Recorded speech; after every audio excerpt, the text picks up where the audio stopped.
ሰላም ውድ የቻናላችን ተከታታዮች የኢትዮጵያ መንግስት በቀይ ባህርና በአሰብ ወደብ የሰጥቶ መቀበል መርህ ላይ ያነሳውን የመብት ጥያቄ የቀጠናው ፖለቲካ ትኩሳት መሆኑን እንደቀጠለ ነው። ዛሬ ደግሞ የግብፁ ፕሬዝዳንት አብዱል ፈታህ አልሲሲ በጅቡቲ ያደረጉትን ይፋዊ ጉብኝት በተመለከተ ያሰናዳነው መረጃ ልናቀብላችሁ ወደናል። ለቻናሉ አዲስ የሆናችሁ ሰብስክራይብ በማድረግ ቤተሰብ የሆናችሁ ላይክ እና ሼር በማድረግ ለቻናሉ ተደራሽነት የበኩላችሁ እንድታደርጉ እየጠየቅን ወደ መረጃችን እናልፋለን። ግብፅና ጅቡቲ የቀይ ባህርና የኤደን ባህረ ሰላጤ የአስተዳደርና የጸጥታ ጉዳይ የውሃ አካላቱን የሚጎራበቱ ሀገራት ብቸኛ ኃላፊነት እንደሆነ መስማማታቸውን የግብፁ ፕሬዝዳንት አብደል ፈታህ አልሲሲ ተናገሩ። ትናንት ረቡዕ ሚያዝያ 15 2017 ዓ.ም ለይፋዊ የአንድ ቀን ጉብኝት ወደ ጅቡቲ ተጉዘው የነበሩት የግብፅ ፕሬዝዳንት አልሲሲ ከሀገሪቱ ፕሬዝዳንት ኢስማኤል ኡመር ጊሌ ጋር ተገናኝተው ንግግር አድርገዋል።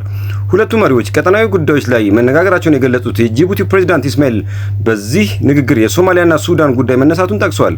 እንደ ፕሬዝዳንት ኢስማኤል ገለጻ ሁለቱ መሪዎች የተነጋገሩበት ሌላኛው ቀጠናዊ ጉዳይ የቀይ ባህርና የኤደን ባህረ ሰላጤን የሚመለከት ነው። ሀገራቱ ቀይ ባህርና የኤደን ባህረ ሰላጤን የሚያገናኘውን የባብ ኤል ማንደብ የባህር ወሽመጥን በተመለከተ መነጋገራቸውን የጅቡቲው ፕሬዝዳንት አስታውቀዋል። ይህ የባህረ ወሽመጥ በጅቡቲ በኤርትራና በየመን የሚገኝ ስትራቴጂክ አካባቢ ነው።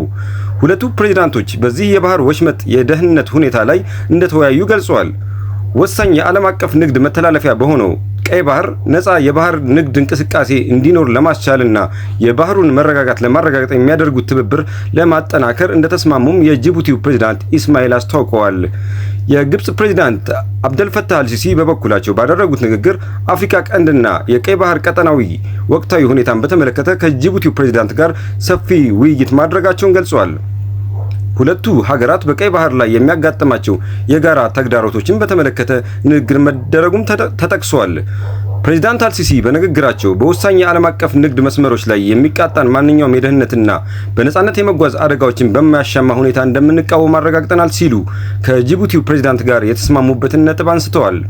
በተጨማሪም ለቀጠናዊ ደህንነት መርሆችና መሰረቶች ለመገዛትን አስፈላጊነትን በተመለከተ መግባባት ላይ እንደደረሱ ፕሬዝዳንቱ ተናግረዋል።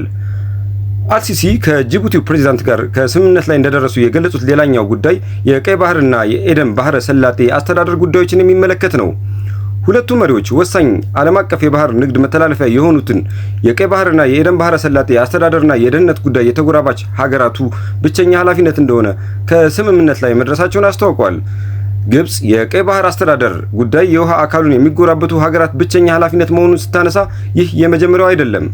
ጠቅላይ ሚኒስትር አብይ አህመድ ለኢትዮጵያ የባህር በር ማግኘት የህልውና ጉዳይ መሆኑን እንዲሁም ሀገሪቱ ቀይ ባህር ለደህንነቱ አስፈላጊ መሆኑን በተደጋጋሚ ማንሳት መጀመራቸውን ተከትሎ በግብፅ በኩል ይህ አቋም ሲንጸባረቅ ቆይቷል። የቀይ ባህር ጉዳይ ለኢትዮጵያ የህልውና ጉዳይ ነው። ኢትዮጵያ ግንባታውን ልታጠናቀቅ በተቃረበችበት የታላቁ ህዳሴ ግድብ ዙሪያ ለዓመታት ተቃውሟን ስታሰማ የቆየችው ግብፅ ኢትዮጵያ እያሳየችው ካለው በቀይ ባህር በኩል መተላለፊያ በር ከማግኘት በተቃራኒ የአካባቢውን አገራት እያስተባበረች ነው። ጠቅላይ ሚኒስትር አብይ የኢትዮጵያ በቀይ ባህር በኩል ወደብ የማግኘት ፍላጎት ይፋ ባደረጉበት ጊዜ ቀይ ባህርና የአባይ ወንዝ ኢትዮጵያን የሚበይኑ የተፈጥሮ ሀብቶች ናቸው ማለታቸው አይዘነጋም። የሶማሊያ የውጭ ጉዳይ ሚኒስትር አህመድ ሞአሊም ፊቂ ታህሳስ ወር ላይ ወደ ግብፅ በተጓዙበት ወቅት ይህ የግብፅ አቋም ተነስቶ ነበር። የግብፅ የውጭ ጉዳይ ሚኒስትር ባድር አብደላቲ ባደረጉት ንግግር ቀይ ባህር ሊጠቀሙ የሚገባው ተጎራባች ሀገራት ብቻ እንደሆነና ሌላ አካል ወደ ቀይ ባህር እንዲገባ ሊፈቀድለት እንደማይገባ ተናግረው ነበር። ባለፈው መጋቢት ወር ላይ የኤርትራው የውጭ ጉዳይ ሚኒስትር ኦስማን ሳላህ ወደ ግብፅ ተጉዘው ከፕሬዝዳንት አልሲሲ ጋር በተነጋገሩበት ወቅትም በተመሳሳይ የቀይ ባህር የአስተዳደርና የደህንነት ጉዳይ የተጎራባቾቹ ሀገራት ብቸኛ ሚና እንደሆነ መስማማታቸው ተገልጾ ነበር። ኢትዮጵያ የባህር በር የማግኘት ፍላጎቷን ለማሳካት ሶማሊያ እንደ ራሷ ግዛት ከምትቆጥራት ሶማሊላንድ ጋር ታህሳስ 2016 ዓመተ ልደት ስምምነት ላይ ደርሳ የነበረ ቢሆንም ስምምነቱ ተግባራዊ ሳይሆን ቀርቷል። ከሶማሊላንድ ጋር የነበረው ስምምነት ኢትዮጵያ የባህር ጦር ሰፈርና ወደብ እንድታገኝ የሚያስችል እንደሆነ ተገልጾ ነበር። ከዚያ በኋላ ኢትዮጵያ በቱርክ አሸማጋይነት ከሶማሊያ ጋር የወደብ ተጠቃሚነትን ለማግኘት የሚያስችል ስምምነት ላይ ቢደርሱም ሞቃዲሾ ለኢትዮጵያ የባህር ኃይል ጦር ሰፈር እንደማትሰጥ ገልጻለች።